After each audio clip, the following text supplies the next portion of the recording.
حضرت علی کے ایک بھائی تھے جناب عقیل.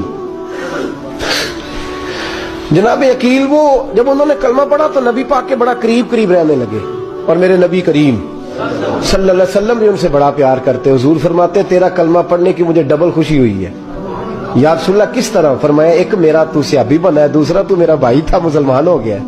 حضور بڑا پیار کرتے. اب یہ محبت جو ہوتی ہے نا، اس میں دوڑ بھی لگتی ہے اور یہ بری نہیں ہوتی، یہ دوڑ بڑی اچھی ہوتی ہے. حضرت عقیل اب قریب رہنے لگے. میں نے عرض کیا کہ نبی پاک اپنے ذاتی کام حضرت صدیق اکبر کو بتاتے تھے.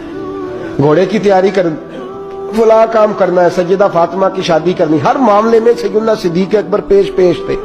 اب جب عقیل بن ابی طالب آئے تو حضور کا پیار تھا ان سے بھی، اب محبت کی جنگ چھڑ گئی. اب جناب عقیل کہتے ہیں میں کہنے لگا یار یہ کہیں پیچھے ہوتا ہی نہیں، ہر معاملے میں اسے پیچھے بٹھاؤ بھی تو آگے آ جاتا ہے، اس نے کیا کمال کر دیا ہے.